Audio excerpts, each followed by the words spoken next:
Hello बच्चों, last class में हमने एक्सरसाइज 11.1 के क्वेश्चन नंबर 3 और 4 इन दोनों क्वेश्चंस को सॉल्व किया था। अगर आपने अभी तक उस वीडियो को नहीं देखा है तो आप ऊपर लगे आई बटन पे क्लिक करके उस वीडियो को अभी व्यू कर सकते हो। आज हम नेक्स्ट क्वेश्चन यानी कि क्वेश्चन नंबर 5 को अटेम्प्ट करने वाले हैं। ये specific question examination stand point से बहुत इंपॉर्टेंट है और इंपॉर्टेंट इसलिए है क्योंकि क्वेश्चन थोड़ा सा लेंथी है और थोड़ा सा ट्रिकी भी है। सो मेक श्योर आप इस क्वेश्चन को अच्छी तरीके से रिवाइज करो। So let's start solving question number 5 of exercise 11.1.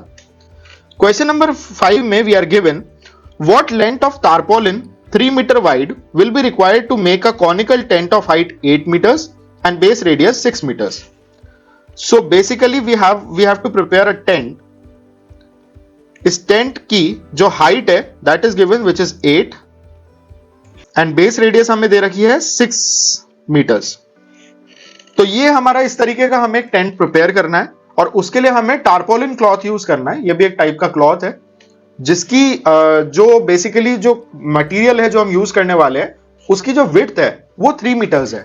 Assume that the extra length of material that will be required for stitching. ठीक है, इस पर अपन बाद में ध्यान देंगे। Let's only focus till the question mark for now. तो देखिए, हमें एक पर्टिकुलर टाइप का मटेरियल यूज करके एक टेंट बनाना है और उस टेंट को बनाने के लिए हमें कितना वो मटेरियल चाहिए होगा हमें ये फाइंड आउट करना है। तो सबसे पहली बात तो जो हमारे दिमाग में स्ट्राइक करती है वो ये है कि कोई भी कॉनिकल टेंट बनाने के लिए हमें जो भी मटेरियल चाहिए वो material will be equal to the curve surface area of that specific core. क्यों? क्योंकि वो कर्व सरफेस एरिया वाला ही जो पार्ट है वही हम उस मटेरियल को यूज करके बनाने वाले हैं। सो सबसे पहले let's find out the curve surface area of conical tent. और कर्व सरफेस एरिया का हमें फॉर्मूला पता है, it is equal to pi r l. Question में हमारे पास आर की वैल्यू है बट एल इज मिसिंग। तो सबसे पहले हम पाइथागोरस थ्योरम अप्लाई करके एल की वैल्यू कैलकुलेट करेंगे।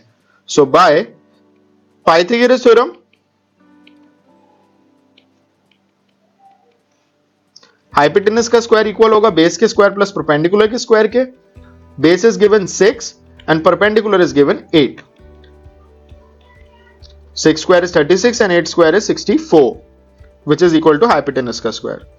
And hypotenuse is nothing but the slant height. तो हम उसको L से represent कर देते हैं. So L square is equal to 100 and L will be equal to 100 root of 100, which is 10 meters. So slant height इस particular tent की है 10 meters. Now अब हमारे पास slant height भी है, radius भी है, तो हम सबसे पहले इस particular tent का curve surface area calculate कर लेंगे. So curve surface area of tent, it will be pi, which is 22 by 7 into r. r is what? Okay, pi हम 22 by 7 ना लेते हुए 3.14 लेंगे क्योंकि क्वेश्चन में हमें एक्सप्लिसिटली कहा गया है कि use pi equal to 3.14. So 3.14 into r, which is 6 into l, which is 10. So that is 31.4 into 6. So that will be approximately equal to 188.4 meter square. ये है total curve surface area tent का। इतना tent बनाने के लिए हमें material चाहिए। अब जो मटेरियल हमें यूज करना है, अच्छा उससे पहले आप बात कर लेते हैं जो लास्ट पार्ट दिया हुआ है क्वेश्चन की उसकी। Assume that the extra length of material that will be required for stitching margins and wastage and cutting is approximately 20 centimetre. इसका क्या मतलब हुआ? इसका मतलब बेसिकली ये है कि जो भी हम मटेरियल यूज करने वाले हैं उस मटेरियल में से थोड़ा सा मटेरियल जो है वो हमें एडिशनली एक्स्ट्रा रखना पड़ेगा। और वो क्यों? क्योंकि स्टिचिंग करते वक्त कुछ वेस्टेजेस भी होती है। तो उन वेस्टेजेस को अगर हम कंसिडर करेंगे तो हम सिंपली ये कर सकते हैं कि हम जो total length of material required है वो निकाल लेते हैं और जितना हमें वेस्टेज निकालना है उसमें से वो हम उसमें और ऐड कर देंगे ताकि हमारा जो लेंथ है वो थोड़ा सा बढ़ जाए और जो एक्स्ट्रा थोड़ा सा बढ़ा हुआ लेंथ होगा वो वेस्टेज में चला जाएगा। तो इसलिए we will tackle this at the last step of the question. Now let's talk about how we are going to find the length of the tarpaulin cloth. तो देखिए, हमने सेम टारपोलिन मटेरियल को use करते हुए conical tent बनाया जिसका curve surface area हम already calculate कर चुके हैं। आपके लिए यह समझना बहुत जरूरी है कि ये जो टारपोलिन क्लॉथ है इसका शेप क्या होगा। It will be a rectangular kind of shape, right? क्योंकि क्लॉथ जो होगा वो दिखने में कुछ कुछ ऐसा होगा। इसी मटेरियल में से हम निकालेंगे जितना मटेरियल हमें रिक्वायर्ड है। अब इस क्लॉथ की हमें जो विड्थ दे रखी है वो 3 मीटर दी हुई है एज इन द क्वेश्चन और लेंथ कितनी होगी इसकी वो हमें मालूम नहीं है। तो टेक्निकली जो हमें मटेरियल रिक्वायर्ड होगा टारपोलिन क्लॉथ का, which is basically the area of the tarpaulin cloth, that will be equal to the जितना एरिया हमें कोन में बनाना है, which is the curve surface area of the cone. अब एरिया ऑफ टारपोलिन, क्योंकि एक rectangle है और रेक्टेंगल का एरिया हमें पता है it is equal to length into breadth, so we can write will be equal to L into B and it will be equal to the curved surface area of the cone which is 188.4 meter square. Length हमें पता नहीं है लेकिन breadth हमें already question में दी हुई है, it is 3 meters. So we will keep L as it is into breadth will be 3 is equal to 188.4 meters square. So length will come out to be 188.4 divided by 3.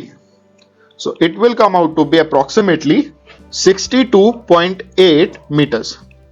तो ये total length required है, जितना हमारे पास curve surface area है उतना area का tent बनाने के लिए।